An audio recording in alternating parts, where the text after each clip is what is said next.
यदि आपको ये 9 संकेत मिलते हैं, तो आप कोई साधारण मनुष्य नहीं हैं। इस संपूर्ण विश्व में सर्वशक्तिमान ईश्वर ही है और उनकी इच्छा के बिना एक पत्ता भी नहीं हिल सकता है। ये बात समय समय पर सिद्ध हो चुकी है कि ईश्वर प्रत्यक्ष रूप से भले ही दिखाई ना दें, लेकिन अप्रत्यक्ष रूप से वह इस संसार के कण कण में बसे हुए हैं। ये बात भी सत्य है कि हम में से कुछ लोग बहुत भाग्यशाली होते हैं, क्योंकि उन पर ईश्वर की विशेष कृपा होती है और कुछ ऐसी शक्तियां उनके आसपास हमेशा विद्यमान होती है जो हर समय उन्हें सही मार्ग दिखाती है और हर मुश्किल में उनकी सहायता करती है। पहला संकेत, जिन व्यक्तियों के अंदर काम, क्रोध, ईर्ष्या, मोह माया, लोभ तथा अहंकार जैसी भावनाएं नहीं होती, उन व्यक्तियों पर ईश्वर की विशेष कृपा होती है। ऐसे व्यक्ति व्यभिचार नहीं करते, उन्हें क्रोध नहीं आता या अपने क्रोध पर काबू रखना आता है। ऐसे व्यक्ति अपने मुख से कभी गाली गलौज नहीं करते। ऐसे व्यक्ति अपने मन में ईर्ष्या की भावना ना रखकर दया और प्रेम की भावना से दूसरों से पेश आते हैं। ऐसे व्यक्ति संतोष वृत्ति के होते हैं, यानी कि उसे किसी भी वस्तु का अत्यधिक लालच नहीं होता है। उसे जितना प्राप्त होता है उसमें वह स्वयं को संतुष्ट मानते हैं। दूसरा संकेत, यदि किसी व्यक्ति को सपने में कई बार मंदिर या उसके आसपास का परिसर दिखाई देता है तो शास्त्रों में ऐसे व्यक्ति को भाग्यशाली माना गया है। जिन व्यक्तियों को अपने सपने में ईश्वर का बार बार साक्षात्कार होता है, उन्हीं व्यक्तियों के साथ ईश्वरीय शक्तियां जुड़ी होती है। भगवान ऐसे व्यक्तियों को कुछ विशिष्ट संकेत भी दे सकते हैं जिनसे वो व्यक्ति समझ सकता है कि अलौकिक शक्तियां हर कदम पर उसके साथ हैं। तीसरा संकेत, जो व्यक्ति अपने दैनिक कार्य से बचा हुआ समय ईश्वर की भक्ति, आराधना और नामस्मरण में व्यतीत करता है और ईश्वर को सत्य मानते हुए उनकी अनुभूति करने में समर्थ होता है, वास्तव में उस व्यक्ति के आसपास एक ईश्वरीय शक्तियों का पवित्र घेरा होता है, जिसके कारण उसे ईश्वर का आभास होता रहता है। चौथा संकेत, जो व्यक्ति समाज के प्रति अपना दायित्व समझते हुए सद्कार्य और पुण्य के काम करते हैं तथा मुसीबत में फंसे लोगों व गरीब और लाचार व्यक्तियों की यथासंभव सहायता करते हैं।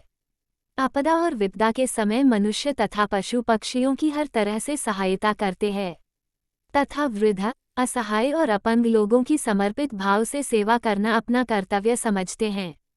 ऐसे व्यक्ति वास्तव में समाज के लिए उदाहरण सिद्ध होते हैं, लेकिन आपको ये बता दें कि हर कोई व्यक्ति यह काम नहीं करता है। ये काम केवल वही व्यक्ति करते हैं जिस व्यक्ति के ऊपर भगवान की विशेष कृपा होती है, तभी उस व्यक्ति के अंदर ही ऐसे गुण उत्पन्न होते हैं। ऐसे व्यक्ति अंत में मोक्ष प्राप्त कर लेते हैं। पांचवां संकेत, ईश्वरीय कृपा प्राप्त व्यक्तियों में एक अनोखी शक्ति भी होती है और वह शक्ति है पूर्वाभास।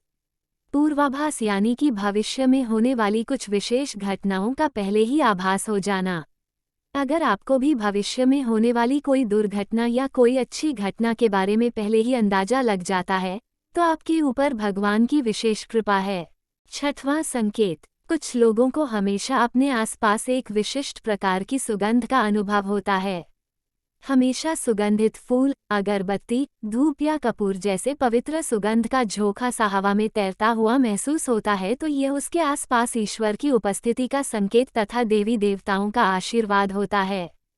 सातवां संकेत, ईश्वर का समय यानी कि ब्रह्म मुहूर्त सुबह 3:30 से लेकर 5:30 या 6 बजे तक का समय होता है।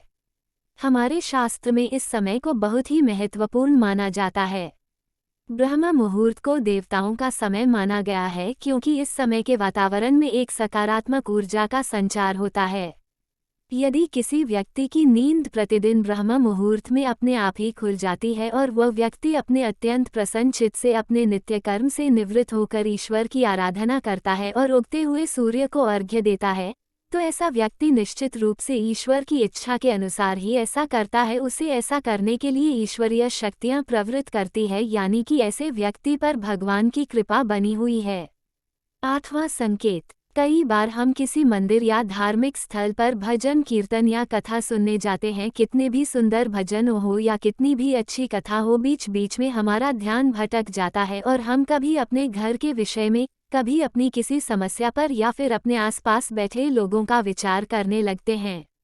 लेकिन कुछ लोग ऐसे होते हैं जो भजन कीर्तन या कथा सुनने में इतने लीन हो जाते हैं कि उन्हें किसी बात का होश नहीं रह जाता। उन्हें बस अपने आसपास पवित्रता का एहसास होता है और बहुत ही शुभ ध्वनियाँ सुनाई देती हैं।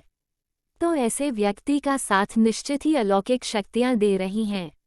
9वां संकेत, जो व्यक्ति ईश्वर के चरणों में ही परम आनंद की अनुभूति करता है और ईश्वर भक्ति को ही वास्तविक आनंद मानता है, ऐसा व्यक्ति न तो कभी दुखी रह सकता है और न ही किसी को दुख दे सकता है।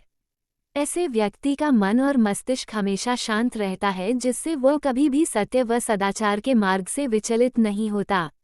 यह उसे ईश्वर से मिला एक विशेष आशीर्वाद होता है, जिससे वह समाज में हमेशा मान और सम्मान प्राप्त करते हैं।